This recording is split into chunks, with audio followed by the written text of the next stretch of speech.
I blew this guy twice. Ah! You're not going to believe this. Yeah, they were like, sure, Larry. Sure. I'm so sorry.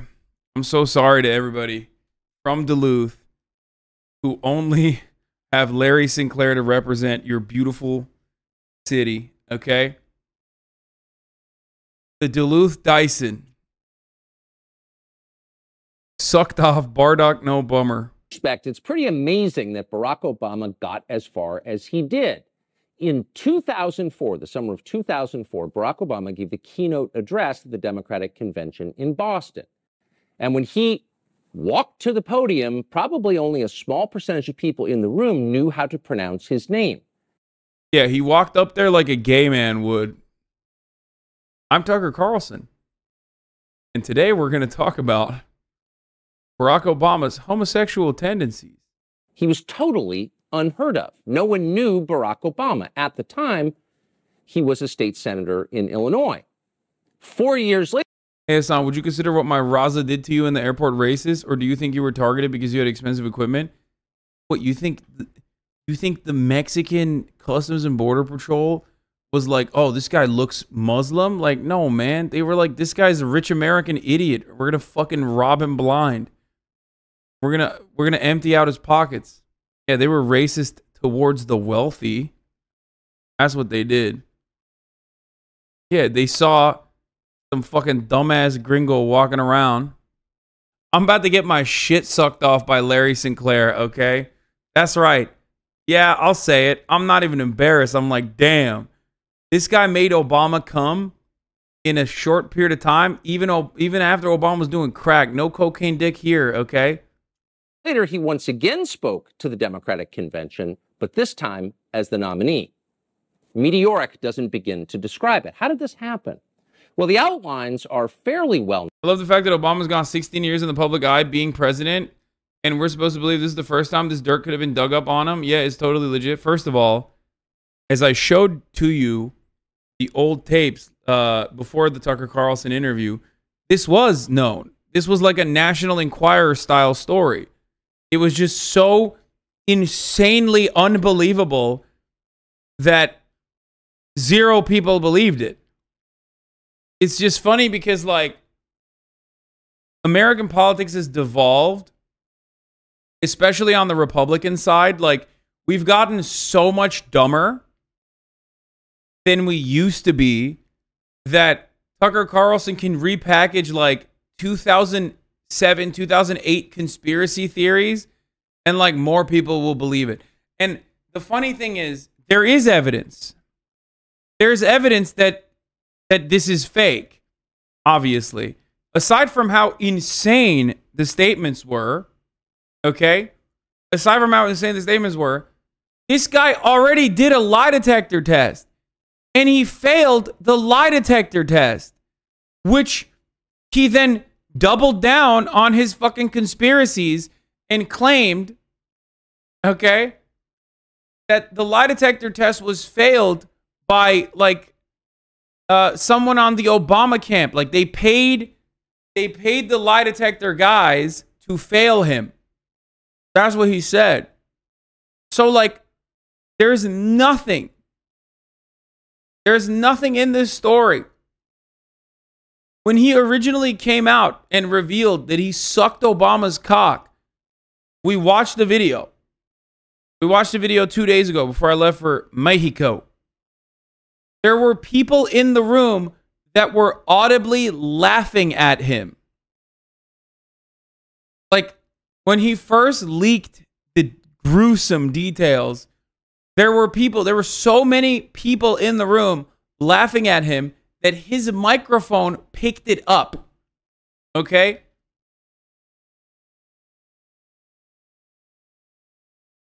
Now, a couple different reasons as to why the story is so insane. Bro went to Mexico to cover American politics, shaking my head. First of all, I opened the day up with Mexico politics. Okay? Abortion is now decriminalized in Mexico at the federal level. Mexico 1, America 0.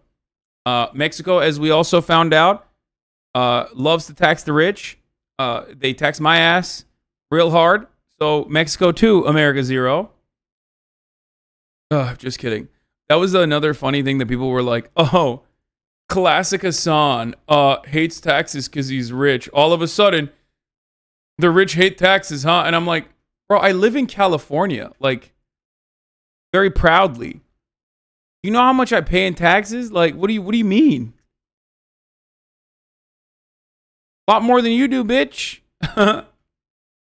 When have I ever said I'm anti-taxes? Anyway, let's continue.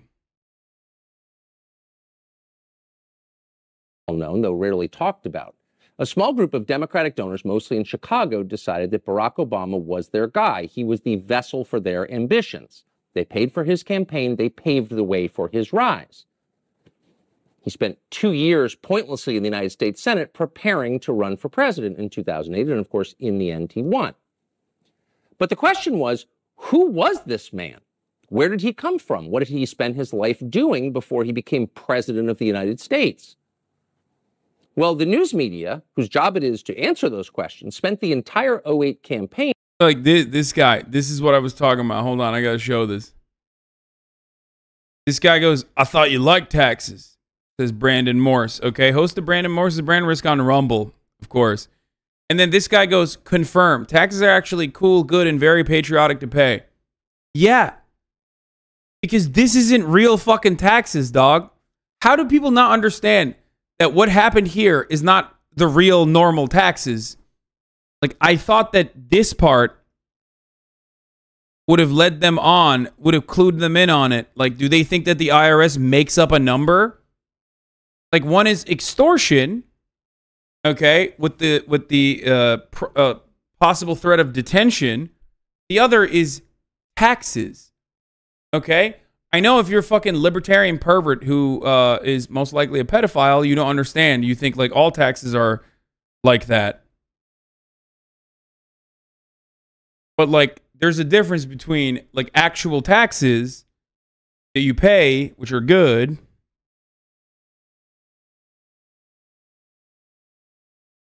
It's a 5 to 25% tax, but it's randomly to people at the border. Yeah.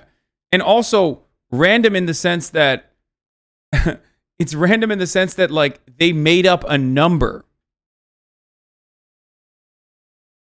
Like, that's not how the IRS works, big dog. That's not how that works. The IRS isn't going, hey, I've decided that, like, this year you're just going to pay, I don't know, 25% of $1 million. And you're like, wait, what the fuck? Like, I didn't make $1 million. It's like, no, you did, actually, or you're going to jail.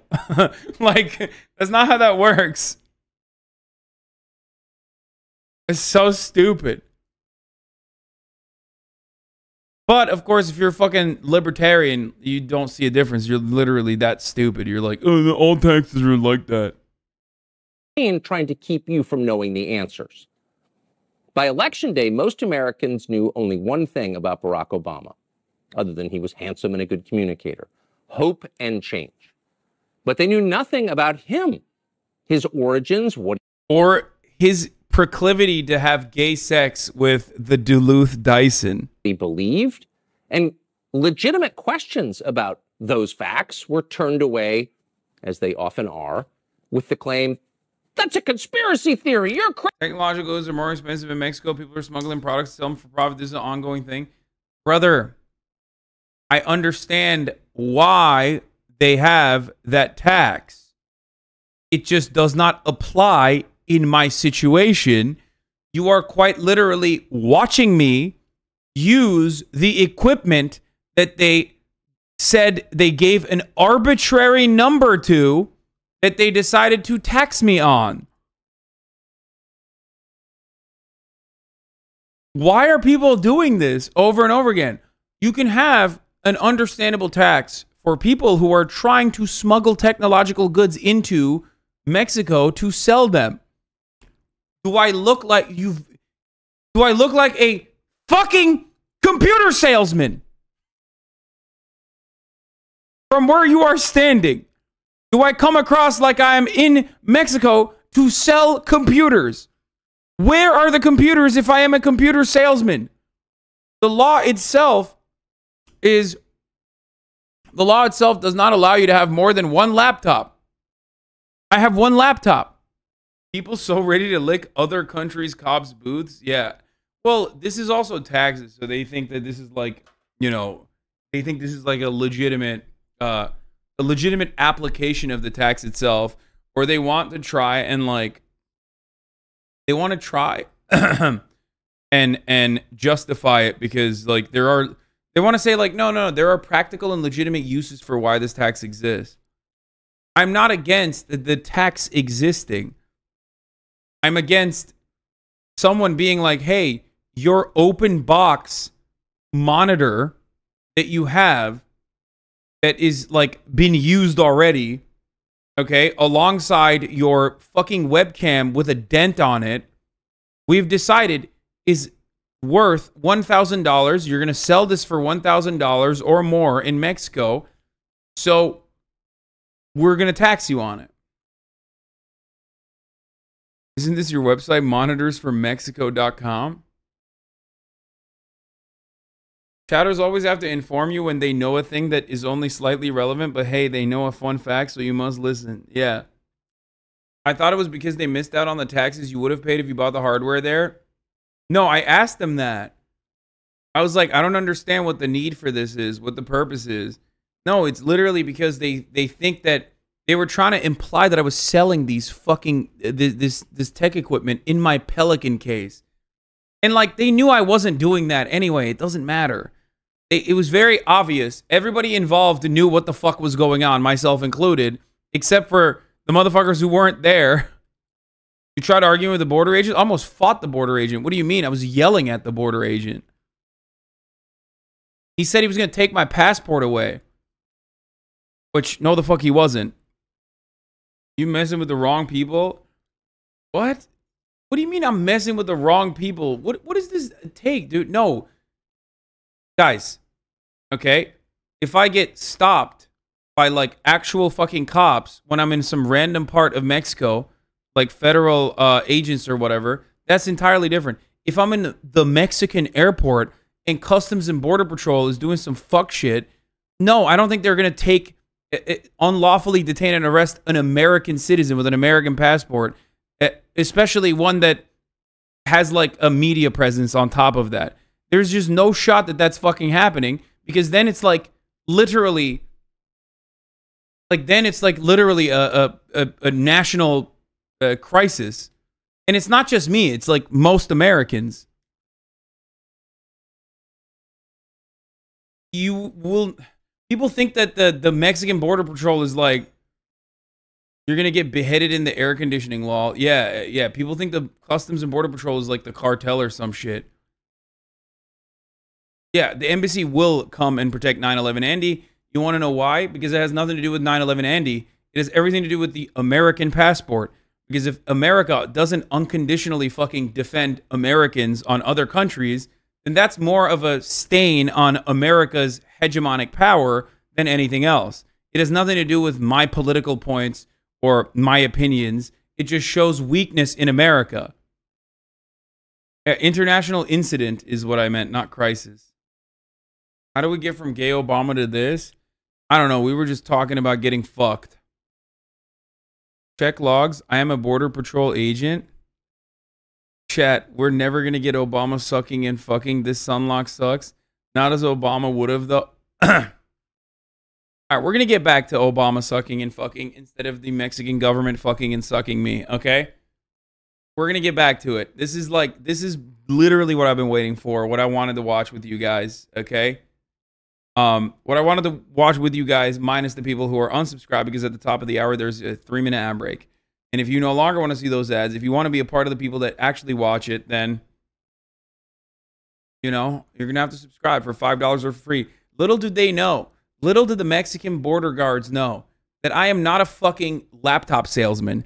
I'm a top of the hour ad break trafficker, okay? And by God, it's time for it.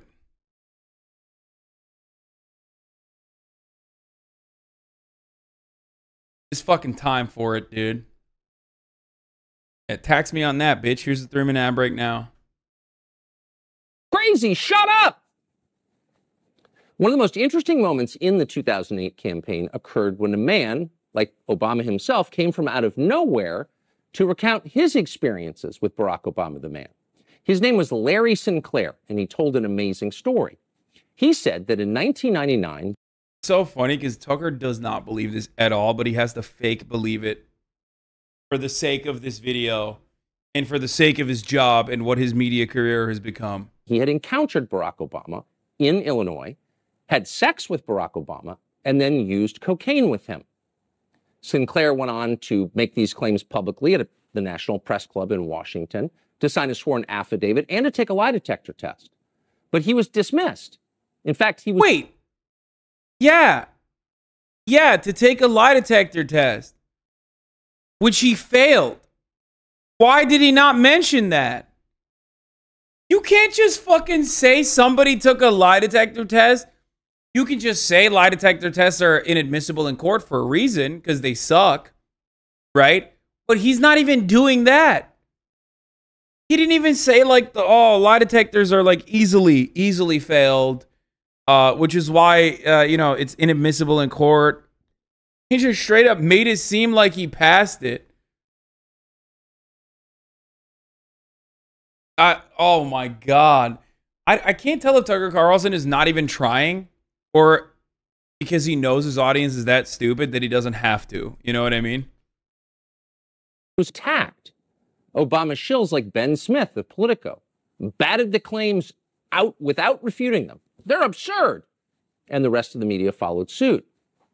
But the claims weren't absurd. We're not claiming they're true, but they were certainly credible. This was a first-hand account of Barack Obama's behavior by someone who was willing to sign a sworn affidavit to that effect. So the question is, whatever happened to Larry Sinclair? What's his life been like since? That's an interesting story. It turns out Larry Sinclair is still alive. He lives in Mexico. But today, he's in our studio, and we're happy to have him. Larry Sinclair, thank you so much. Thank you for inviting me. Where did you meet Barack Obama? You think Larry sucked Tucker off after? Tucker got his shit sucked off as well. It was by accident. I was in the Chicago area in '99 for Lee Duke's graduation from the Naval Academy. Who's Lee Duke? He's basically my godson. Okay. I had hired a limousine service. I'm sorry to interrupt. Did you live in Chicago then? No. I was actually living in Colorado. I had flown in the night before. Okay. So I had hired a limousine service, had made the driver aware that if Lee couldn't leave the base, because once they graduate, some of them actually get their assignments and they're shipping out and they can't leave the base, that I was still interested in going out. And had asked the driver if he knew anybody that was available that might want to show me, Chicago. And he said he did. So who was the driver? His name was Jameer Multani. It was with 5-star limo. So you're just a guy who's in town for the night, and it sounds like you're looking to party, actually. Yeah. That's what you're really saying. Yeah. Well, I was in town for a few nights, but yeah, I was definitely looking to party. Bro, you were literally kosher according to the consulate. I know I was kosher. I already pointed to this. I already told them that I was kosher. They were fine. 2 cameras or camcorders or camera gear, 3 cell phones, 1 GPS, 1 electronic organizer, 1 laptop, notebook, Omnibook, or other portable computing device, 1 portable copier printer, 1 CD burner, 1 portable overhead projector, and its accessories. I can't believe we're going back to this. We can't let it go for some reason. I don't know why. Okay, let's just keep going. Party.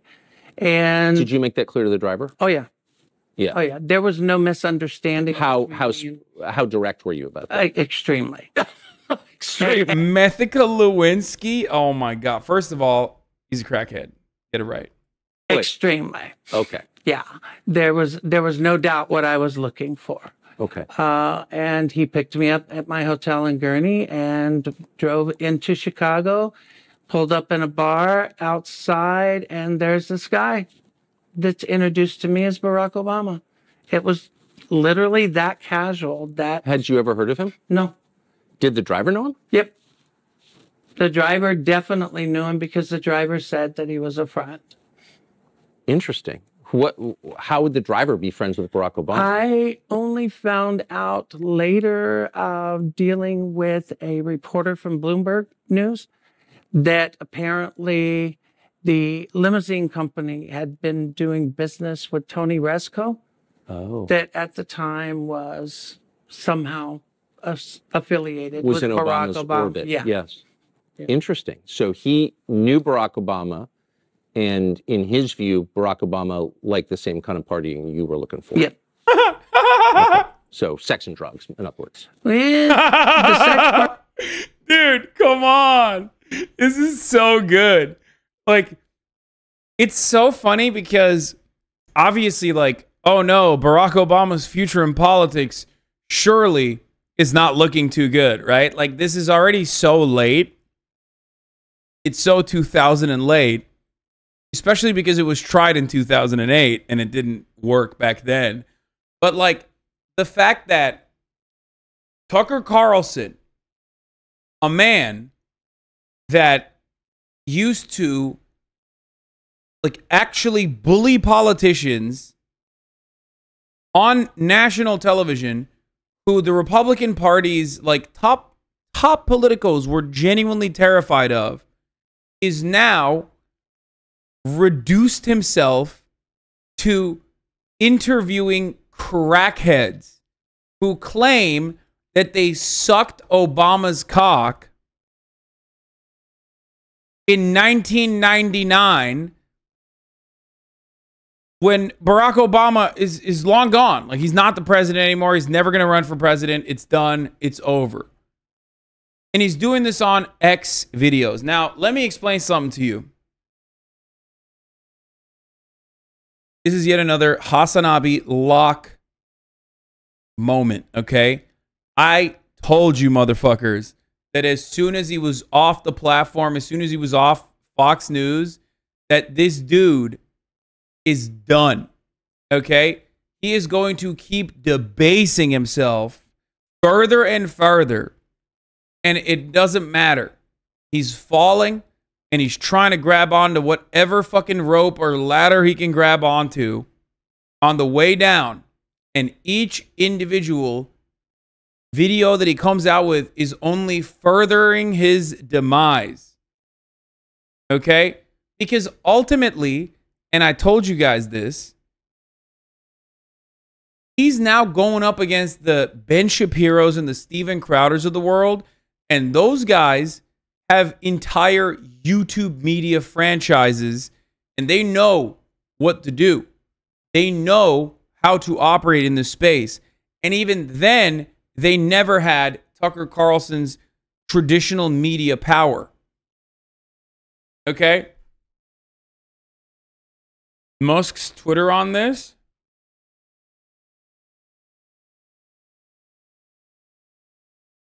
Oh, damn. Even Elon Musk is shitting on him? Oh, no. That's crazy. That's another thing that's really funny. I saw a tweet from Brett Weinstein a couple days ago. For those of you who don't know, Brett Weinstein is like one of these intellectual dark web guys who was a college professor, and he got canceled by the woke mob of like 18-year-olds who were yelling at him for saying some out-of-pocket shit at some dumbass liberal arts university that he was a professor at. And now he's just like an anti-vaccine skeptic who still tries to suckle on Joe Rogan's teat for developing a media career, which he has no charisma to maintain. And you can see it. Like, you can look at his Patreon numbers. Like, they go up every time he goes on Joe Rogan, and they go down immediately after. Whatever. So he was like an OG classic, canceled to... Brett Weinstein is the Ben Shapiro clone, brother. You got it all wrong. No, I got it all right. Brett Weinstein used to be the fucking... They're brothers. Both of them used to be mostly fucking... They were like kind of liberal, but like not really. You know what I mean? They were always like the reactionary libtards. Brett and Eric Weinstein. Anyway, just listen. You're thinking of Brett Cooper. Brett and Eric Weinstein were like the IDW weirdos, okay? Who have completely fallen out of grace, fallen out of relevance. Regardless. Brett was... I saw... Yeah, they did. They started at Evergreen College. Exactly. Brett, I saw a tweet from him the other day, like a couple days ago, about Elon Musk, where he apparently was like DMing Elon Musk about how his account is not getting the reach that it's supposed to get. And then Elon Musk just fucking blocked him. And that was such a wonderful, funny ass moment for me, because I saw that tweet and I was thinking, like, I just sometimes sits back and looks at the loser brigade that he has surrounded himself with and goes, wow, my life could have been very different. I was adored by liberals. I was like on the cover of Time magazine. And like so many of the liberal intelligentsia genuinely loved me. And now like a lot of them despise me. And all I have left is like Cat Turd and Brett Weinstein. Like I'm their own personal assistant. I'm their own personal social media assistant. Like they just constantly are fucking yelling at me over and over again because I'm not getting enough, because I'm not giving them enough relevancy, I guess. Elon blocked Cat Turd as well, yeah. That's what I mean. His family hates him. Everybody fucking hates him. He's just like, he's just surrounded by sycophants and yes men and dumbasses like fucking Jason Sachs and Cat Turd and even those guys are leaving him behind because you can never make them happy enough, right?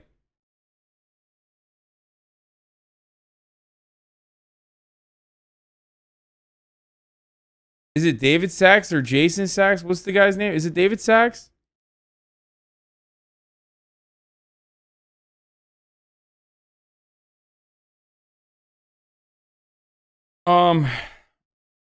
David Sachs? Yeah, whatever. Who gives a shit? Fucking idiots. Oh, Jason Kalinakis and David Sachs. That's right. That's why I fucked that name up. I did the Vivek Ramaswamy thing. Yeah, Jason Kalinakis is the other fucking idiot. Oh god, they suck so bad. Anyway, but now look at him. He's like even shitting on Tucker Carlson for covering the truth about homosexual misconduct that Barack Obama engaged in. Part I wasn't so sure about until, of course, you know, you make your move, but it became obvious very quick. The Coke part I thought was interesting because of the way that I had brought it up. So I'm stepping on your story. So you pull, and I apologize. So you pull up to this bar. The driver is basically scouting some dude for you to hang out with. Correct. There's this guy, Barack Obama. Have you ever heard of Barack Obama? Never. Okay. Never. We're having drinks. I mentioned the fact that I could use something to wake up. I was extremely exhausted. So you went into the bar? Yes, sir. What kind of bar was it? I'm trying to remember. I've been trying to remember the name. I know that the glasses had 3 X's on them because I remember taking one home for a friend of mine. What, but I mean, generally characterize it. Was it? It was working class bar, no, gay bar, strip bar. It was upscale, quiet. Wasn't really that. That really didn't have a lot of energy to it. It was more relaxed, more like a lounge, as opposed to somewhere where people would go and get loud and crazy. Yeah. Which made it easier to talk. But like I said, when I brought up the fact that I could use something to wake up, he immediately knew what I was referring to, had made it clear that I was looking for Coke, and I really was, and had made the suggestion that he knew where we could get it, and we left to go get it. Interesting. Did he say what he did for a living? Nope. I had no idea that he was a representative in the Illinois House. I had no idea he was in politics. I just knew that he was supposedly married and at... Come on, Larry. Tell us the cock. What kind of cock was he working with, man? Are we talking girthy? Is it one of them like... Is it one of them fucking short but stout ones? You know what I mean? Like, I don't care. I don't care about what, like, you and Barack Obama talked about. Is it veiny? Give us the fucking cock specs, man. 7 minutes and 20 seconds in, and I have heard very little about Obama's penis. Okay, does it lean left? Does it lean right? What are we working with? Is he a grower? Is he a shower? Exactly. At the time was going through some issues with the marriage. He said that? That was made clear. Yeah. So he didn't tell you he was a politician, but he told you he was having trouble in his marriage? I believe it. I want to believe it, so I'm going to keep believing it. Did he say what kind of issues? No. Do you remember? No. So you said, I'm looking for someone to wake up. He knows you're referring to cocaine. I know where to get it. What happens next? We get back in the limo. The driver takes us wherever it is that Barack had instructed him to take us. I had given Barack $250 to pay for coke. He gets out, comes back. I start putting a line on a CD tray to snort. And you're in the limo. Yep. Driving or parked? No, the driver's driving. Yep. I start to put a line on a CD tray, and I just happen to notice that he pulls something else out of his pocket. And next thing I know, he's got a little pipe and he's smoking. So I don't have an. He's such a nice guy that he bought him cocaine and he brought his own crack, which I always thought was interesting in this story, is that he brought his own crack. You know, like that's cool. Like he's like, don't worry about it. If you like your cocaine, you can keep it. I got crack cocaine in my pocket. You know, that's it's cool. Like it's cool. He's like a nice guy. He's like, I'm not a big fan of cocaine and pussy too. An issue with it. I mean, some people smoke, some people snort. Smoking the cocaine. Yes. So as I'm doing a line, I just start. This is the part where you kind of make your move to see where things are going. So I just started rubbing my hand along his thigh to see where it was going, and it went the direction I had intended it to go. So the night became somewhat active sexually and drug-wise in the limo. So you hit on him. Did he seem shocked by that? Not at all. Yeah. I mean, if you're smoking crack with a stranger in the back of a limo, like, you got to imagine things might go crazy places. It's a given, right? You know, because every part of the story is obviously true. Tucker doesn't even look like he believes any of this. Look at Tucker's face right in this very moment, dude. That's the death of a media career right there. Okay? Irreversible damage. He gave bro the Obamacare. Yes, dude. Yes, he did.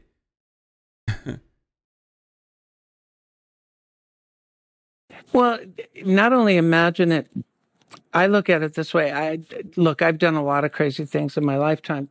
I'm a pretty good judge of character, and I pretty much know whether or not I can move in a certain direction with an individual. I didn't feel that. He's saying he could read the vibes. Tucker's like, you didn't get informed consent? That's kind of weird. And he's like, don't worry. The consent was implied. I'm good at picking up vibes. I was going in the wrong direction. I just wasn't so sure how much I could trust the individual at first. And that was probably one of my bigger concerns. But the fact that I was already becoming somewhat buzzed, you kind of throw caution to the wind. You weren't sure you could trust the individual. What does that mean? When you meet someone out of the blue and you go to a level that you're doing drugs with, or you're... Brother, at this point, let me explain something to you guys about Larry Sinclair that Tucker Carlson surprisingly did not mention, which Larry Sinclair did back in 2008 when he first came out and did this press conference. The press conference that Larry Sinclair did in 2008, where he talked about having gay sex with Barack Obama and doing crack, was approximately 20 minutes long. The first 10 minutes of said press conference was his entire rap sheet that he voluntarily delivered for no reason whatsoever. I don't know why. But like at this point, when he's like, oh, I don't know if I could have trusted this man. Okay. What he's saying, the man who's saying this has been in prison like 8 times for possession, intent to distribute like crack cocaine. He was a con man. He went by like 3 different names. He had active warrants in states. Like the notion that this guy was like, oh yeah, Barack Obama, on the other hand, didn't seem like a trustworthy individual is pretty funny. Wire and check fraud. You're giving money to purchase drugs or even for sexual activity. You have to be sure that you can trust them. And when I say trust, I mean that you're not going to end up being robbed, or that you're not going to end up having a knife stuck into you, right, you know, from one direction or another, or that you're not going to pull up somewhere and all of a sudden the car door is going to open and you got 5 people pulling you out of it. Totally. That's what I mean when I say yeah, trust dude. them. Barack Obama, he was like worried that Barack Obama was going to, you know, kidnap him. And you've been around at this point in your life, big time. Yeah. Right. So probably not your first time in a situation like this. Not at all. And that's why I said I pretty much know where I can go and at what point. So you start rubbing his leg and I think, I'll just be totally blunt with you, like a man who's not into gay sex would be like, whoa, settle down. Trust me, if it was something that you were not interested in, and you're right, I've had guys that I read wrong that would literally try to break your hand. For sure. If you went in that route. So it's not like this was something that he wasn't into. It's not something that he was shocked by. Shocked by, you don't get excited and you don't unbutton your pants and you don't just sit there and let it happen. Yeah. So it definitely wasn't Barack's first time. That much I'm absolutely certain of. And I would almost be willing to bet you it wasn't his last. So you performed oral sex on Barack Obama. You did. In the drivers up front? Yep. Bro, come on, Tucker. It's journalistic malpractice. And not ask what his dick looks like, brother. What is happening? We're all in it for the same thing. We want to know how big his wee-wee was. Get to the fucking point, dude. God damn. And he's cool with this. The driver has the partition up. He didn't have a problem with it. He didn't put it down for any reason. I mean, he kind of set up the whole thing for this in the first place. Exactly. And I have a funny feeling he had no bones to pick with it as far as what took place in it. So what happened after? Afterwards, I actually went back to my hotel. I had specifically asked that he drop Barack off first. But for some reason... Someone in the chat literally said, is this real? Or AI? Oh, no, it's real, man. It's very real. Is it truthful? No. But...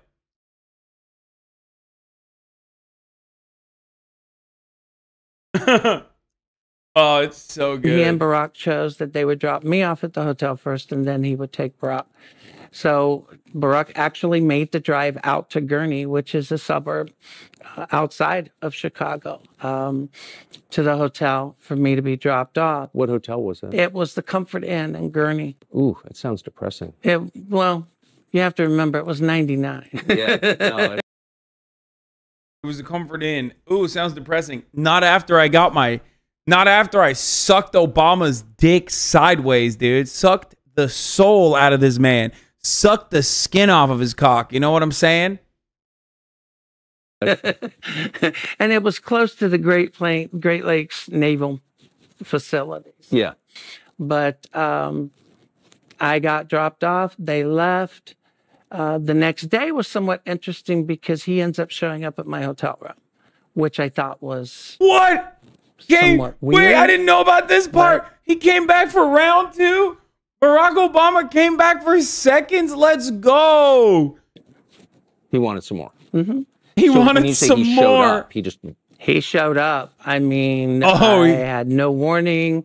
I was in the room. There's a knock on the door. I Bussy too? open the door, and he's standing there. And he's standing there with more Coke, and he comes in, and it was just like a quick, rehash or rerun from the night before. Exact same program. Exact. Bro, he's literally, dude, I can't quit you yet. I can't quit you. You're way better than my husband, wife, Mike Obama. That's what he said.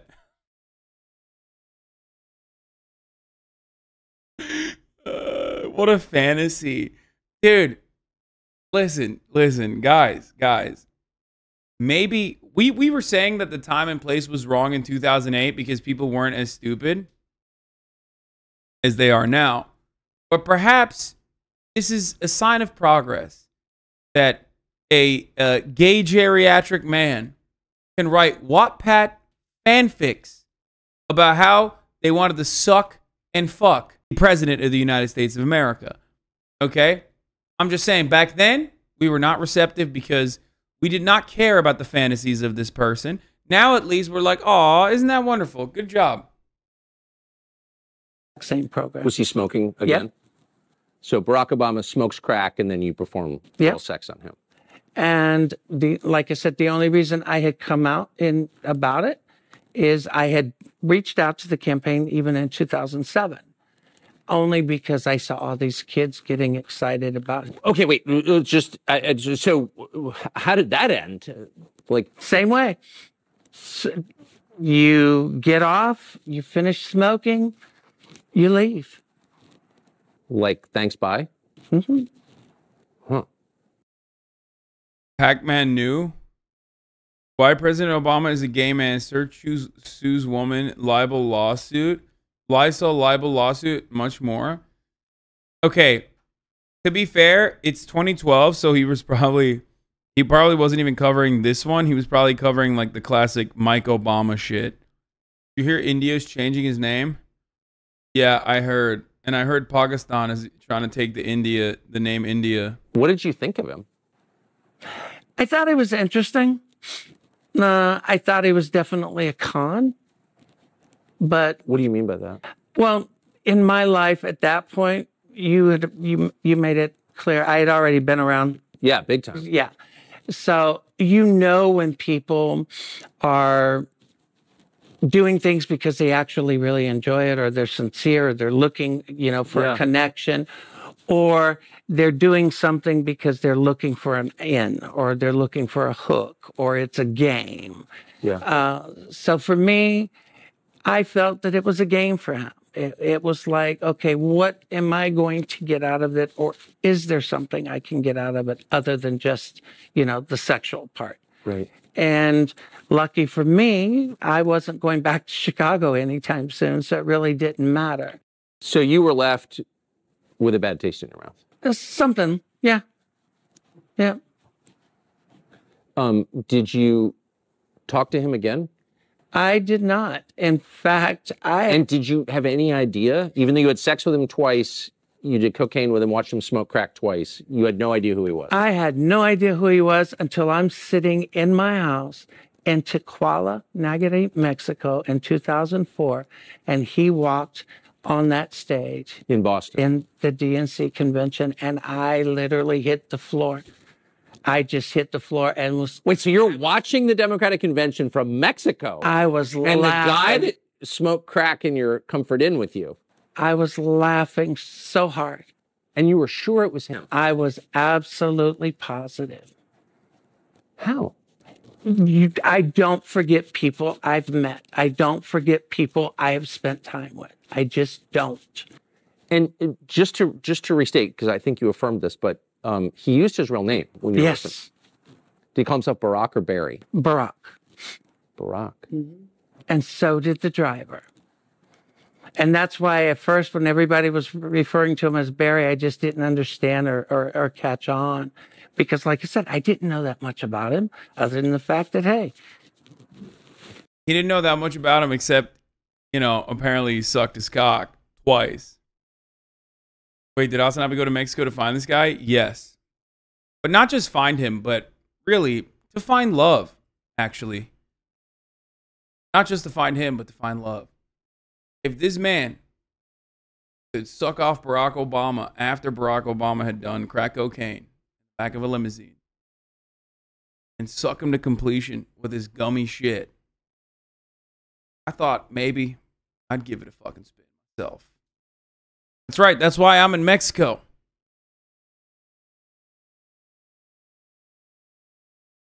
That's journalism, baby. You know, you hook up. You know, today it's Grindr. Back then it was, you know, The limo driver. yeah, a limo driver or a bartender. You know, you ask and somebody knows somebody or somebody doesn't. Biting your nails is a sign of parasites. I would pick up some parasite medicine in Mexico while you're here. What? Brother, I've had a parasite in me since I was like fucking 5 years old then, because I've been picking at these shits for 3 decades, okay? Amazing. Amazing. So you're sitting there in Mexico watching this and you think, that's the guy I had sex with who smoked crack it with me. Yep. And what do you think? Like I said, I just started cracking up. I freaked out. I had even pointed out to some friends of mine that were at the house that night, and I told them, I said, you're not going to believe this. I said, I blew this guy twice. Ah! You're not going to believe this. Yeah, they were like, sure, Larry. Sure. Cracking up. But that's the thing about me. I've never been in the closet. I've never hid. I mean, I'm always very direct and blunt. Yeah. And, you know, and I'm just like, this is unreal, you know? And I had no idea that he was going to run, you know, in 2008. But I was back from Mexico. But it was a strange feeling sitting there watching him walk across that stage and realizing who he was. Huh. So what did you do? You said you reached out to the campaign? Well, I didn't do anything in 2004, but when he announced his run for 2008, I did reach out to the campaign in late 2007 because I had seen a lot of these college. The most believable part about this is that my man Larry Sinclair is sitting in Mexico watching the 2004 DNC speech on live television in Mexico with his gay friends in Mexico. Okay, like randomly, he was just watching that was his content. Big fan. No, he saw him first in 2004. That's what he's saying. He didn't say anything back then, but when he ran for president, that's when he actually said something. 1999 is when he sucked him. First time he saw him, he claims he was watching the DNC speech in fucking Mexico. Okay? Didn't know who Obama was, and he was shocked. He sucked him in 99, and then he saw him on television when he was sitting in Mexico in a house with his friends because they loved doing watch parties in 2004 for the DNC. They had a DNC watch party. Kids talking about how thrilled they were, how there was a candidate who was completely honest about his entire life, his drug use. Gay people are apolitical. Is that what your takeaway is? Your takeaway is that? That's what I mean? Like, you think it's a believable story that he is watching the DNC on television? Like, the DNC speeches on television? Bro, I'm a political commentator. I do this professionally. A lot of you guys would never in a million years watch half the shit I'm watching if it wasn't for us watching it as a community. I don't even watch the fucking DNC speeches. What the fuck are you talking about? Like, we only watch the highlights half the time. What the fuck do you mean? What are we talking about here? You think like someone would fucking turn on the television and have all the homies together, maybe get some popcorn ready, microwave some popcorn. They're like, oh, my favorite. The DNC, the DNC speeches are on. Let's turn on C-SPAN. You know what I mean? He did as when he was in school. You know, the constant back and forth. 1 minute is, yes, I did cocaine when I was younger, or no, I never did cocaine, but I smoked weed. So I just simply pointed out that all I was asking was, look, why don't you just simply come out and say, I did coke and I've done it as recently as 1999. You know, just tell the truth. Put it out there and be honest and let it stay as the truth rather than this. This is what's fucked up. This is what's fucked up. Okay? My man, if what you said is true, why are you fucking it up? Okay? Like, what do you mean? Oh, come out and tell the world that, like, I sucked your dick? Get the fuck out of here. Come out and tell the world that you did crack and then I sucked your cock. Come on. What do you mean, dude? Now, obviously, as much as I joke, there is one thing I will tell you. In all sincerity, I'm going to be serious for a brief moment in this like very deeply unserious story and tell you this much. Barack Obama is the type of dude who had presidential aspirations from the jump. If you think two things, if you think one, that old Barry boy would not have had enough riz to get some primo top shelf dick and pussy and bussy, okay? I don't know what to tell you. And if you think he, as a person who was already in politics at this point in 1999, would fucking cast his presidential aspirations aside to do some crack with a toothless crackhead in the back of a limousine, you are the type of dude who will buy Iraqi dinars, okay? You are 100% the type of dude who will buy colloidal silver, okay? Which, of course, happens to be a big chunk of the Fox News audience, so they might believe the shit that Larry is saying.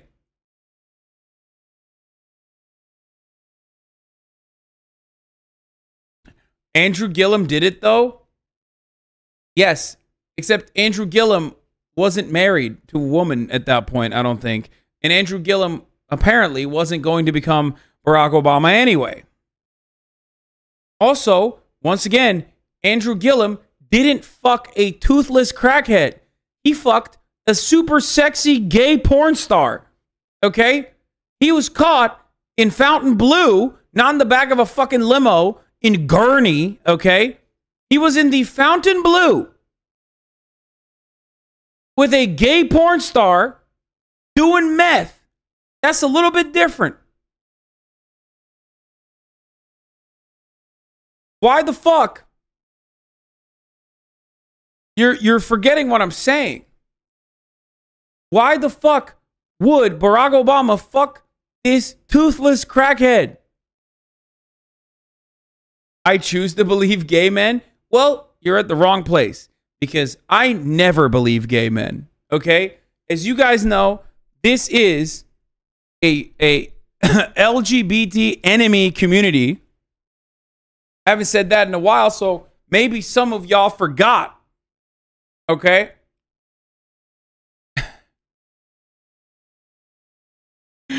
Anyway, let's continue. Back and forth. Never did hear anything back from them immediately. Who did you reach out to? Do you remember? I reached out to actually David Axelrod's office in Chicago. I'm trying to remember the letters because it was actually 3 letters. And did you say I had sex with Barack Obama? This is the interesting part. My first contact with the campaign never mentioned the sex whatsoever.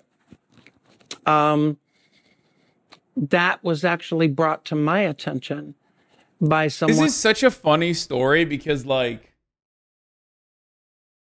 there is not even an ounce of credibility in any aspect of this.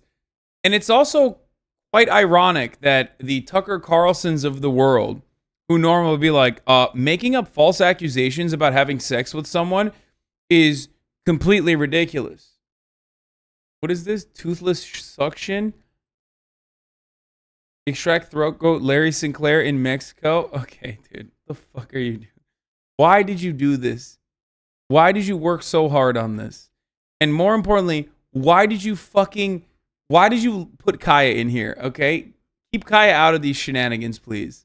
While he was high, pretty much the same. Pretty controlled. Pretty controlled, euphoric, talkative, but not really saying anything. So it was like his presidency. Yeah, a lot like it. Was it your impression, and of course you would, strictly speaking, no, but was it your impression that this was the first time he'd ever smoked crack? No. No. You don't, first of all, you don't buy crack, get in a limo, and have a pipe in your pocket if it's the first time you smoke crack. Yeah. You just don't. That makes sense. If you believe any of this, I feel so bad for your decaying brain. I don't. I think those guys are having much more fun than we are. Like, think about it. There's not a single thought in that mind. Okay? There is not a single thought in that mind. Everything is fun, unique, and entertaining. Okay? You believe the most insane shit. Life is so different for you. It's like the difference between the way we analyze color and the way like dogs analyze color. You know what I mean? Like they're operating on a different playing field entirely, these people. Okay? They're thinking at the top of the hour there is no 3-minute ad break. When you know there is a 3-minute ad break at the top of the hour. Now, of course, that's what the same person knows. Same person also takes some precautions against the top of the hour ad break. The same person says, oh, I don't want to see the top of the hour ad break. I'm going to subscribe for $5 or for free. With the Twitch Prime, that is. By connecting my Amazon Prime account to my Twitch account. I'm going to do that. I'm calling the Mexican border agents on you. Go ahead. Do it. They'll come over and they'll suck me dry, okay? They'll suck my shit like Larry Sinclair did to Barack Obama. Moth666, thank you for the 5 gifted subs. That man can't process mental stimulation. I mean, I don't know about that man, but the people that believe this guy 100% live very fun lives because they're just completely insane. Like, they're just completely and utterly insane. Anyway, here's the 3-minute ad break now. So, I read about thank you for the 10 gifted. Not very much. But I'd never read that Donald Young, this man Donald Young, called you and told you that he knew you'd had sex with Barack Obama. That was the contact in late 2007 Anomalous Danielle, that thank you for the 10 that gifted. originally came under the guise that they were part of the Obama campaign. So who was Donald Young? Donald Young is a choir director and a school teacher. He was the choir director at Jeremiah Wright's church in Chicago, the same church that Barack Obama went to.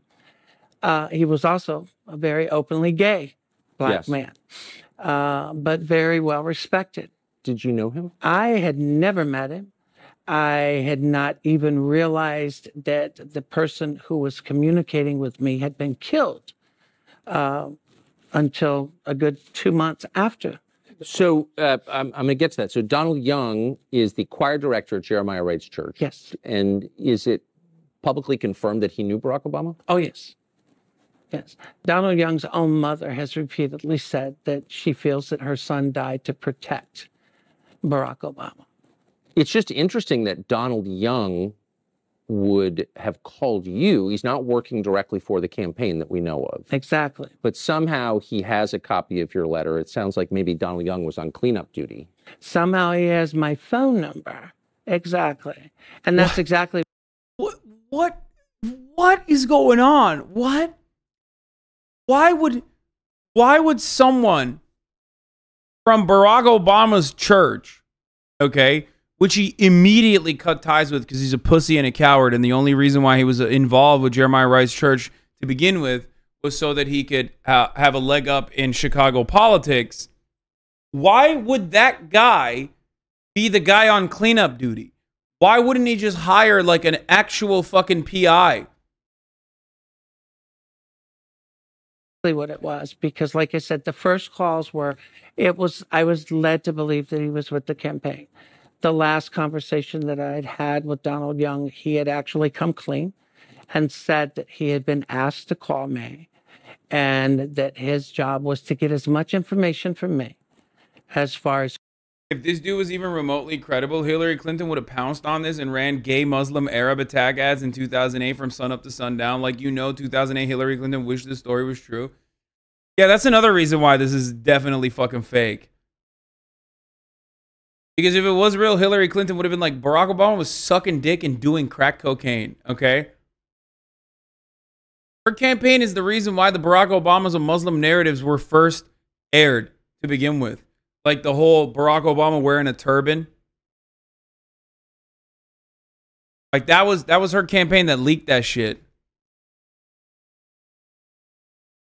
Who I had spoken to, who I had given any information to, and to get that to them. He had told me to be careful, to watch myself, and to understand that the Barack Obama campaign was not in any way, shape, or form going to acknowledge anything or come out about anything. And he had made it clear that he had known Barack for quite some time and had had an intimate relationship with Barack for quite some time. He told you that? Yep. And that's when. Did you come into contact with some kind of animal or pet when you were 5? That's probably where you got your nail-biting parasites from. Just fun little guys in the chat. He's like, no, actually, you definitely have some parasites in you since you were 5. And I knew that I could at least trust what I was being told. Originally, I had made it clear I didn't feel comfortable with the phone call because something just didn't seem right.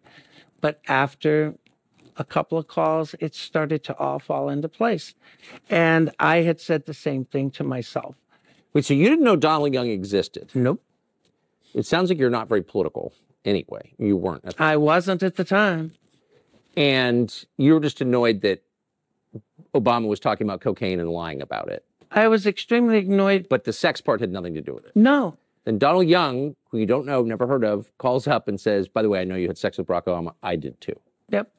Pretty much. I mean, this is a longer conversation, which we're going to have in a minute, but I mean, Obama has a wife and kids, and he's telling America what a great family man he is. Is that, maybe you've seen this a lot? What do you think of that? Well, people who are not political love watching DNC speeches. Just like they always have DNC speeches on TV. Like even in Mexico, they have a satellite TV so they can watch it. But I don't know why I'm just so hyper focused on this insane one, like super stupid detail. It's just because every part of this is so dumb. Like, yeah, Obama was letting the whole town hit. Okay? He was letting the whole town hit. He was fucking and sucking. Everyone in Chicago knew it. He had a hungry mouth, okay? He was being a little slut. You know, in 2008, I made it clear that Obama was having marital problems in 99, and everybody in the world said that I was crazy, didn't know what I was talking about. And yet, what was it, 6 months ago, Barack Obama comes out and tells the world that exactly what I said was the truth. In 1999, he and Michelle. Wait, what? Wait, this guy hallucinated that Obama said that in 1999 he had a gay affair with Larry Sinclair? What? Came very close to divorce? Really? 15 years later, what I say is the truth, but 15 years earlier, I'm a liar and a fraud? Yeah. It's interesting how things eventually come out. But yes, I believe... Wait.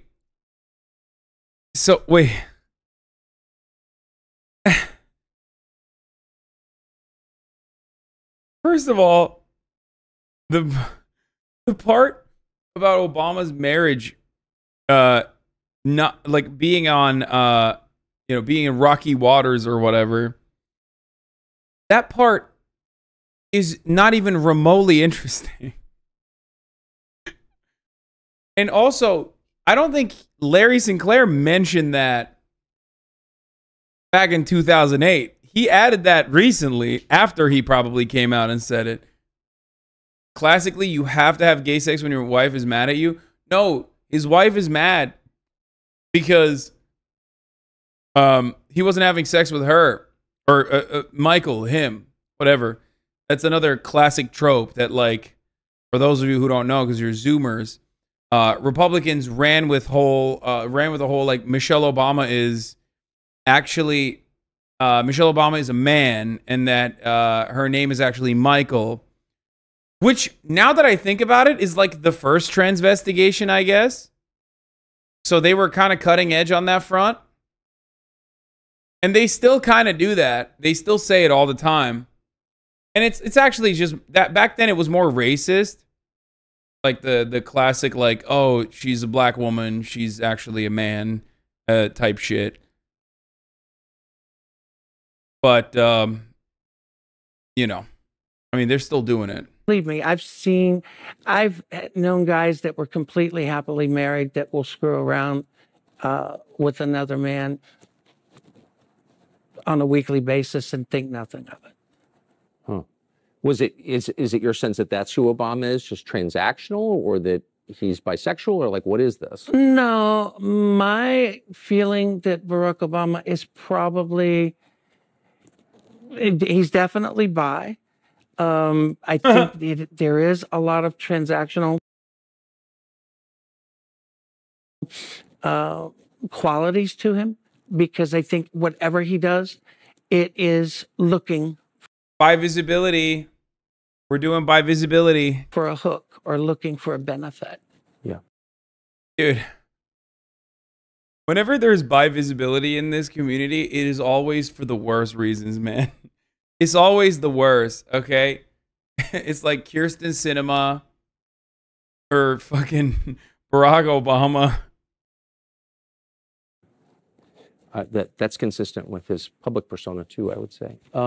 So Donald Young calls you. You actually end up. Sounds like you kind of like and trust Donald Young. I did. Did he say how long he'd had a relationship with? He had just said that they had been intimate for years. Intimate for years. And what happened to Donald Young? Donald Young was shot dead in his apartment, second floor in Chicago, Illinois. I think it was December 23rd of 2007. According to the police report and the death certificate, multiple gunshot wounds, close range, no forced entry, second floor apartment, yet not a single resident in the building heard a single shot, but yet they can hear every shot that's fired in the street outside. Wait, so what, like, what's the argument? Barack Obama did it, and he did it with, like, a new type of gun that only bisexual presidential candidates have access to? Like, what? Like, what is he? What the fuck? Like, what's he trying to say here? Jeremiah Wright announces that Donald Young's dead earlier that morning, even before it was announced, even before he was declared dead. I mean, a lot of it just didn't. Wait, what? No, that is definitely not what.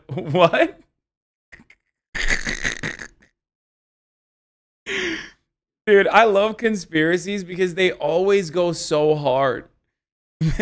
They always go so fucking hard. Like, you could have just kept it at the other shit, which he probably is lying about as well. But no, you gotta go the distance every time. Every fucking time. It's like, and actually, and then, you know, everybody in the building also had what they now know as Havana syndrome. Yeah, that's right. Before, we didn't know back then what was going on, but everyone had diarrhea for a week. Didn't make sense. This is all public, and you can Yep. look this up, and it's still on the internet. Tell us about Donald Young's mother. Norma Jean Young actually is a former Chicago Police Department employee. Really? Really. She had worked for the Chicago PD. I had spoken with his sister Lorraine, shortly after I realized that he was the gentleman that I had been speaking with. There were people at the time that were attempting to have Lorraine and other members of Donald's family file criminal complaints against me with Chicago because they wanted me arrested. They were trying to get the family to say that I was trying to con them or something. To my knowledge, they never did any such thing. But at the same time, I continue to respect Lorraine and the rest of the family. But Mrs. Young had finally come out and told David Nelson, who was a reporter that I knew out of Minnesota, that she was convinced that Donald had been killed, that his death was to protect his friend Obama. And she confirmed that they had, in fact, been extremely close for years. I mean, did she confirm that they'd had sex, Obama and Donald Young? Her confirmation wasn't referencing, or she did not specifically say that they were sexually involved. She just simply said that they had been intimate friends for years. But she believed the Obama campaign was responsible. She believed that his death was due to protecting Barack Obama. And I made the same. Stop. The Dyson of Duluth? Really? You're stuck with that for fucking 60 days, chatter. Why did you do that? Thank you for the 5 gifted subs. The Dyson of Duluth. Scum did you so dirty? Wait, why? What did he do? What? Oh, fuck? I first met Mr. Show in 99? That's fucked up, dude. My head is much small. Fuck. My head is much larger than that. Fuck! Fuck you guys, man. Oh, God. Here, just keep... Argument that... Fuck you. People said, well, how are you accusing Barack? I said, I'm not accusing Barack of anything. But I said, I'm willing to bet my life that Barack Obama and Jeremiah Wright both know or have knowledge of who killed Donald Young. There is no doubt in my mind about that. Well, this was a guy who was clearly going to be the next leader of the world. You know, people kill each other over insurance claims, over bar fights. You know, there's a lot at stake here. I have no knowledge of this. I'm not alleging a murder by the Obama campaign or its allies, but it's not. It's not a crazy thing to wonder, obviously. No, and the only thing after I realized what had happened with Donald Young, the only thing I had ever asked was the same thing that I had done. And I said, you know, if you want to accuse me of being crazy, you know, release your phone records, you know. Turn over your phone records from your phone in 99. Turn over your phone records for the last year. I mean, it's that easy. If you've got nothing to hide, it's not like they're going to be made public. Turn them over to authorities. Let them investigate. Let them look. But no. Wait, what? So, Bro, why would anybody voluntarily do that? Because some insane person who he's never met is saying that he struck your dick. Like, why would anybody do that? What a ridiculous fucking take. now seems like a fair time to ask about your motive. So your initial motive was you were annoyed because you believed or you knew that Obama was lying about his drug use. Right. But then after the Donald Young exchange, where he brings up the sex that you had with Obama, what was the point at which you decided, I'm just going to bring this to the country, I'm going to go public? Well, in January of 2008, after having contacted the campaign yet again, I had decided, you know what, screw it. I'm just going to make a YouTube video and put it up, which I did. It wasn't because I was looking for anything out of it. In fact, if I had even stopped long enough to anticipate the blowback and the consequences of speaking out, me being me, it probably would not have stopped me. It might have slowed me a little bit, but it would not have stopped me. But Blowback is right. I figured if you're going to call him out, you can't call him out on part of it. And people said, well, why didn't you just talk about the drug use and leave the sex out? And I said, because if I said he just used drugs and then you found out later it was drugs and sex, you would accuse me of lying because I didn't mention the sex. So What? What? Brother, Larry, if people actually found out that you guys fucked and did drugs together, you would be hailed as a hero for revealing that you just the other part, even the crack part. Like the crack part's the part that's wilder than the fucking gay sex part.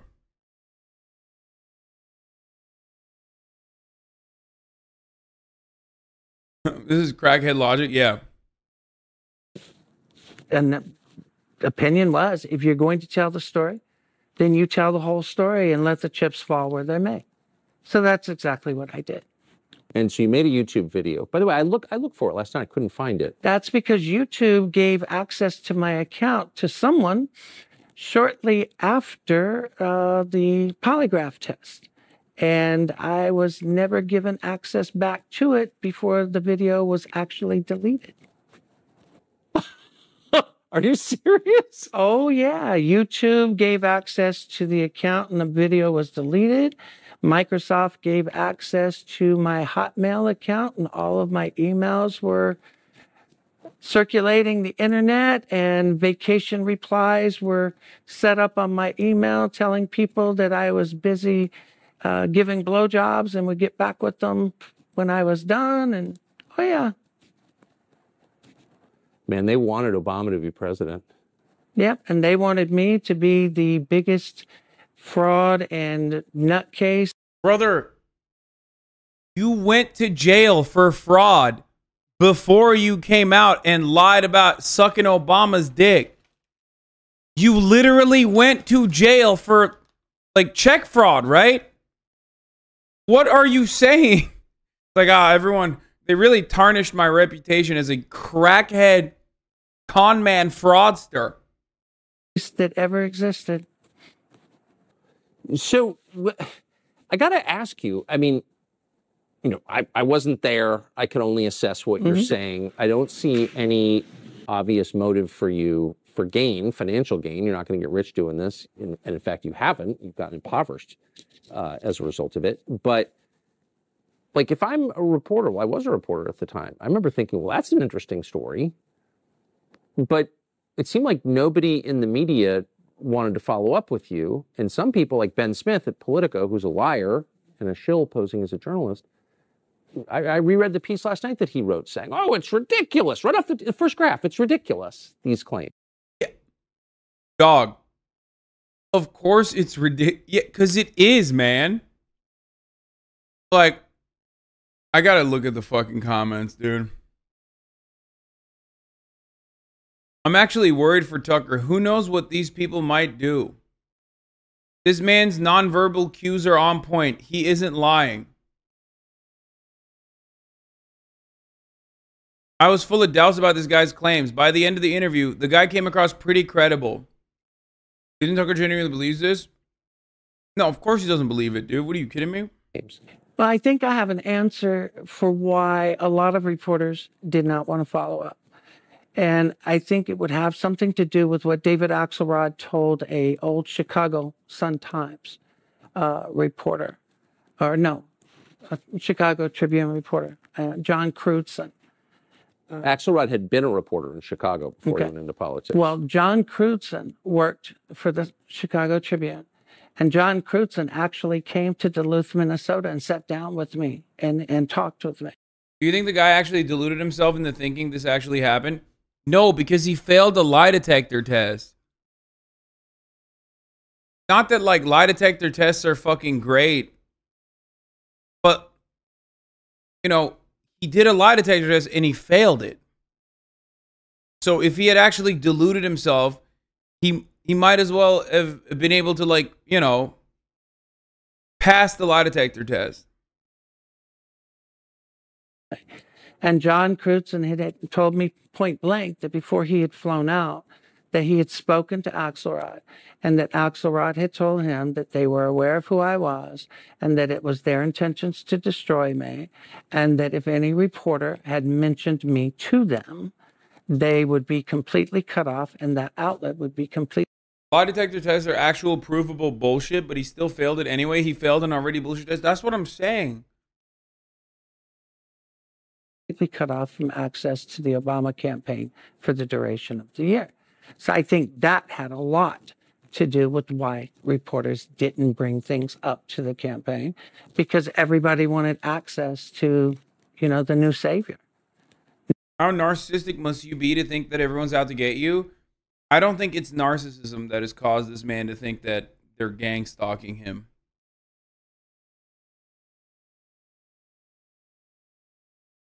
This is one of the few unique instances where it's not narcissism. It's a different kind of mental illness.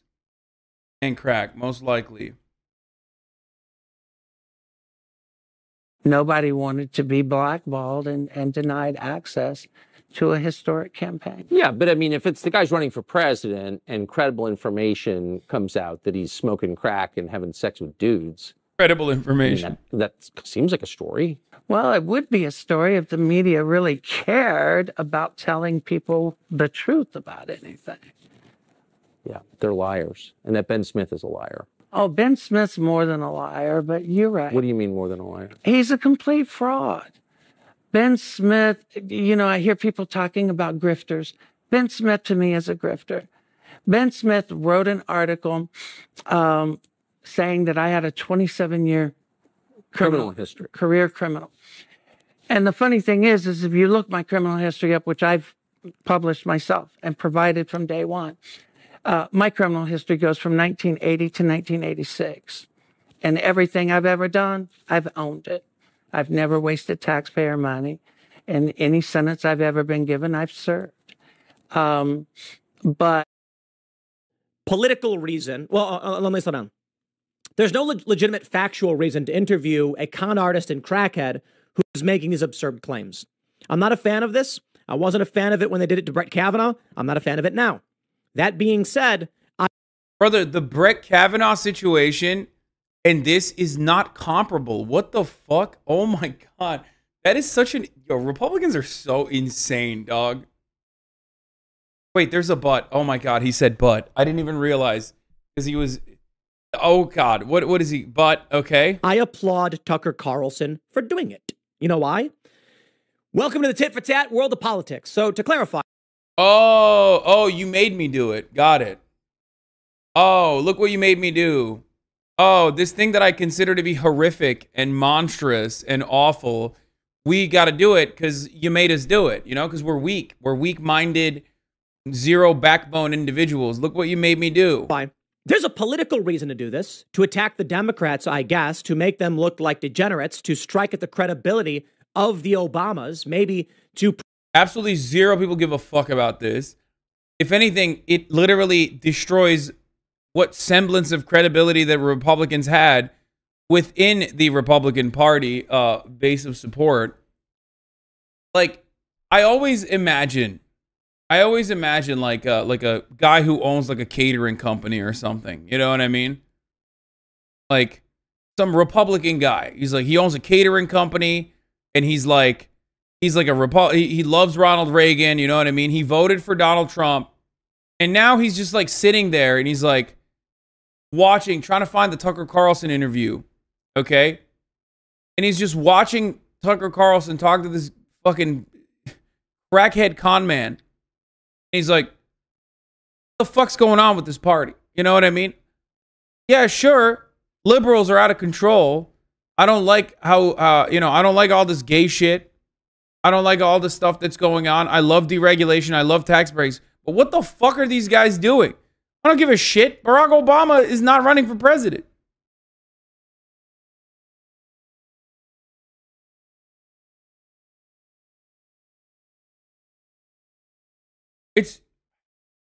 I don't know if this gambit is going to pay off in the way that Republicans want it to pay off for them. I don't know if they think that imaginary smart Republican sounds dope. No, it's not. First of all, some of these Republicans that I make up, I'm not making up. That's number one. Number two, like, there are plenty of people who are racist, plenty of people who love deregulation, plenty of people who love watching Fox News, who still find it odd when you go the distance and just like kind of turn the other cheek a little bit. And we see this in the way that it plays out in elections.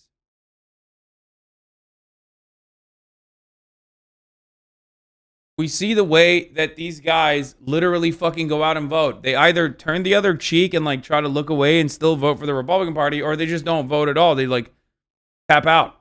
They're like, yeah, fuck this. I'm not interested. It's not going to turn them into Democrats, but it will turn them into non-voters. You know what I mean? Because then they're like, oh, God, this is gross. Like, what the fuck is going on? These guys are so nutty. You are actively building a QAnon contingency in your party at the cost of alienating other moderate voters, more moderate voters, who are definitely interested in voting for the Republican Party, definitely racist, definitely homophobic, definitely sexist, right? But they're like, but this shit's gross. They don't want to be associated with the freaks. There are so many Americans who just don't want to be associated with the freaks.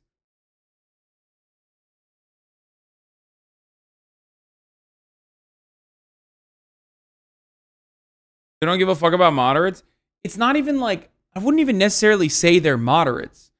I just think because moderate is not the right term for what I'm talking about. It's the political term for what I'm talking about. But I don't think these guys are actually fucking moderates at all. I think they're normal. Like, they find it gross to like fucking say that like a rape victim, a 13-year-old girl, needs to get an abortion. You know, I mean, not needs to get an abortion, sorry, needs to carry that pregnancy to term by law. Like, conservative, normal people who are still absolutely racist, absolutely sexist, homophobic, whatever, still will look at that and go, that's fucking nuts, dog. I don't know if I agree with that. Do you see what I mean?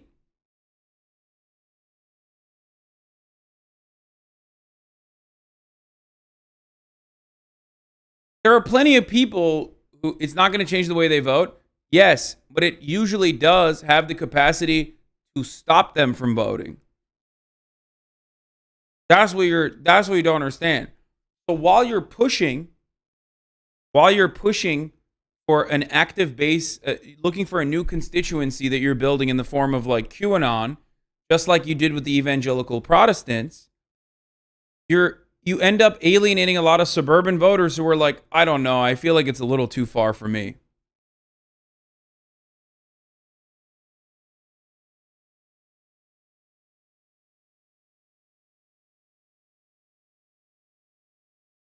Does that make sense?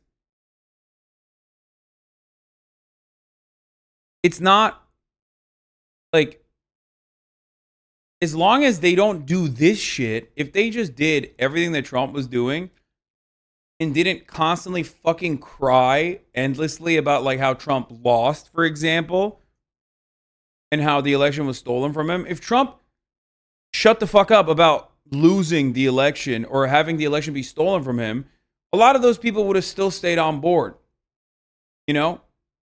But the single issues that will carry them to the polls is never going to be they're mutilating teenagers and cutting their genitals. Okay? Because at that point, you're lost in your own sauce. Just like there is no appetite in the Democratic Party's base of support for permanent first world genocide. Okay? Like, can you imagine someone just like running around unwashed because they think showers are an unjustifiable hierarchy, simultaneously telling every fucking like small business owner that they need to be killed? Okay? Because this is the Republican equivalent of that. It's the Republican equivalent of that. The Democratic Party, I don't expect them to ever hug and kiss those people anyway, because they're not like a viable constituency of voters anyway. They never vote. Right?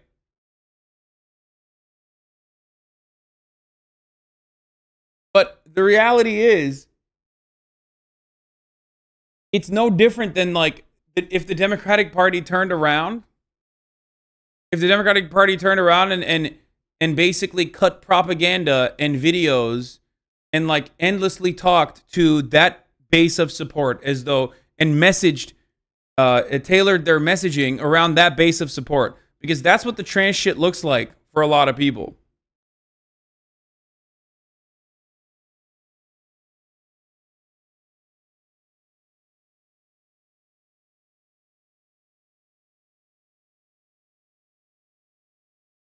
It comes across as gross and weird and crazy. What is this? You're talking about my stepdad and mom. They live in the middle of nowhere, and every time I talk to them, they don't understand the dumb shit on Fox News, rather than her sister, my aunt, who rambles about QAnon shit every time they talk. I end up having to try and explain it, and they don't get it. They do indeed end up thinking it's stupid and not worth going into the city to vote. They're not moderate. They just haven't lost the plot. Yeah, these guys, it's not a good... Moderate is not a good term for it, because, like, if you sat them down and you asked them straight up, like, what their perspective is on issues, right?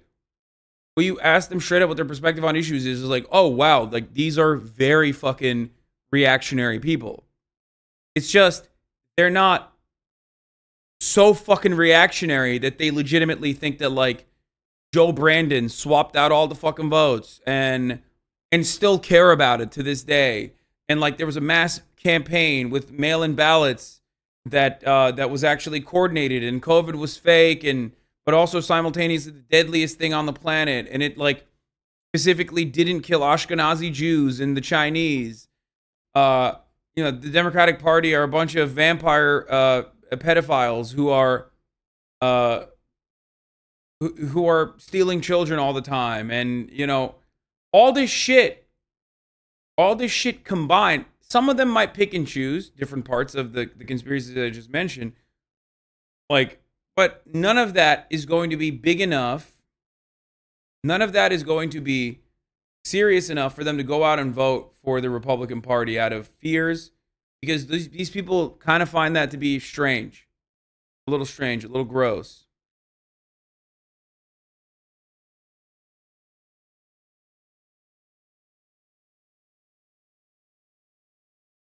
Prevent Michelle Obama from gaining traction or to create just some negative press around the Obamas, fine, whatever.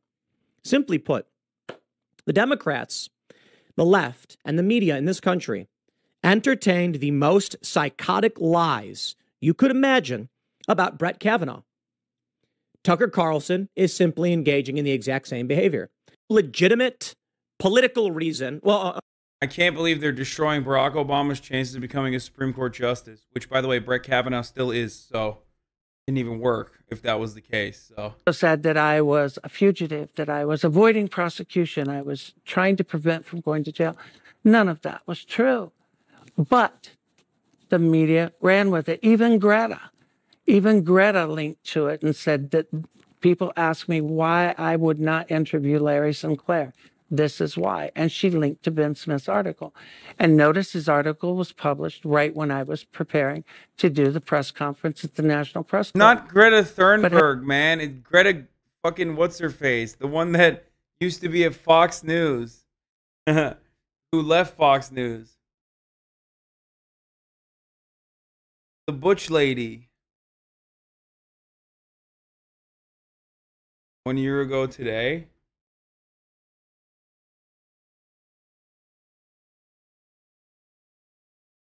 Damn, bro. R.I.P.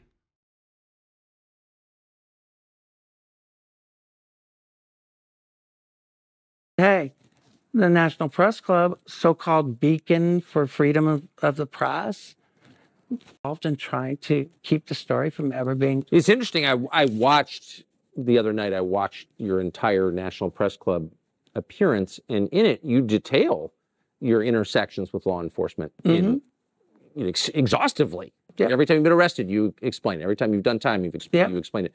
So you didn't from what I could tell, hide your past. No, why? You can't. I mean, I've never hidden my past in regular everyday life. Why would I hide it in something like this? So, I mean, you're the only person on this set who's had sex with Barack Obama. So I think you're, I don't know, expert on Obama, but you know more than most people. What's your assessment of him now? I think he's the same grifter that he's always been. I think he's still very power hungry. I think Obama is calling the shots in the current Biden administration more than people are willing to admit. Dude, the more I see stuff like this, the more I see the Hunter Biden shit, the more I can't help but admit, and people are going to yell at me a lot for this, okay, that Joe Brandon is kind of the Teflon Don. Like, his goofy, geriatric ass literally is so boring. Not to a fault, but, like, literally, it's like weaponized boringness, okay? Like, they can't pick at anything. They literally cannot pick at a single fucking thing with Joe Brandon. He's so fucking boring that, like, none of that shit moves the needle.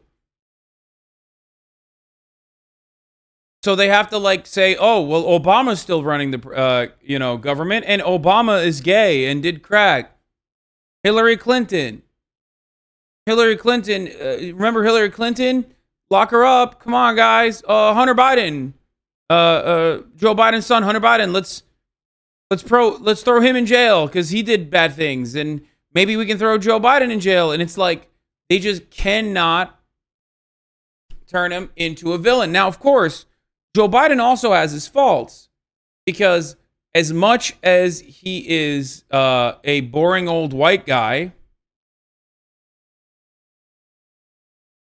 as much as he's a boring old white guy, a lot of other boring old white men love his shit. And he has made a tremendous amount of gains for white men. Every other demographic, however, he has lost. He's underperforming by wide-ass margins in comparison to Hillary Clinton, in comparison to any other prior, recent Democratic Party presidential hopeful. So that's another thing to consider. That's actually becoming a big problem for him. I believe will be the biggest problem for him in this election cycle. Joe Brandon is doing great for white people. He's doing great for the older white male category, much better than previous Democrats. However, he's doing really fucking poorly in comparison to previous Democrats with every other demographic.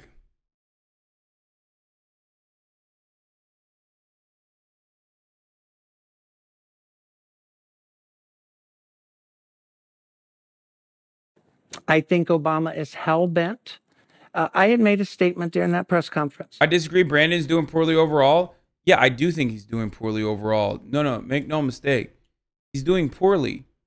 But he is doing better than previous Democratic candidates or previous Democratic presidents with white men. Demographically speaking, he's doing much better than they have with white men. He's doing much worse with every other demographic, though.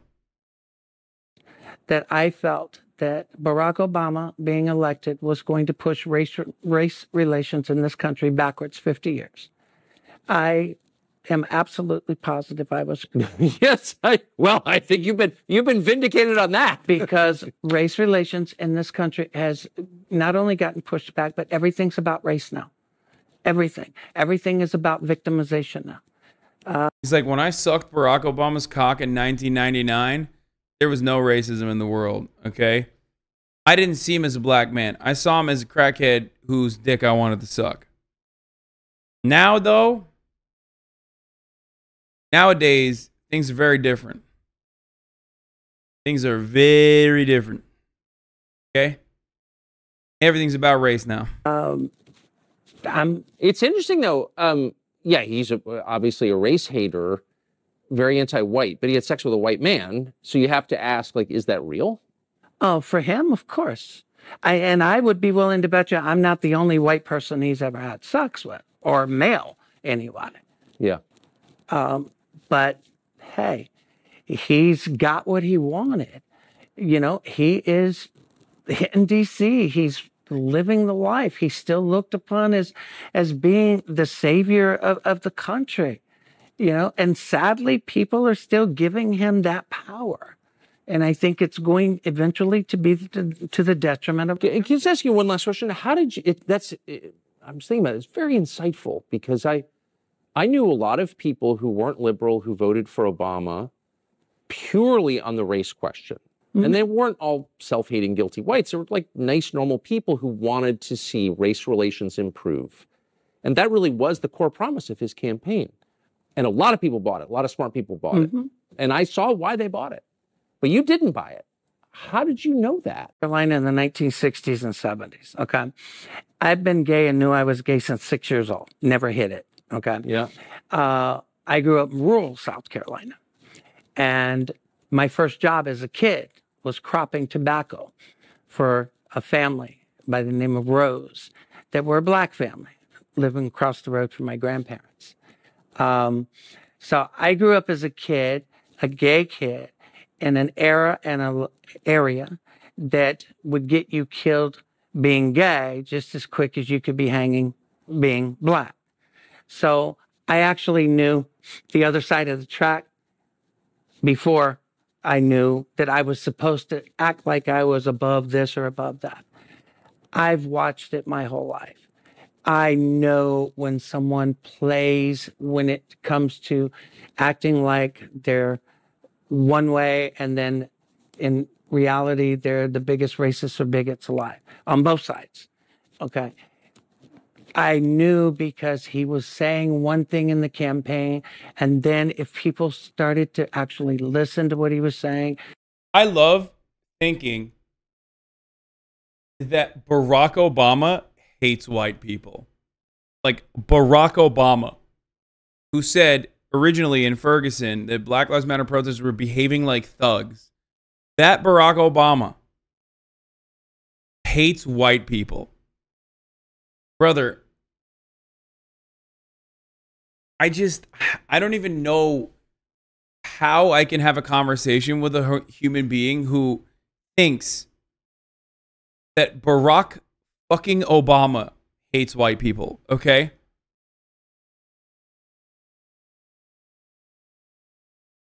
It's nuts.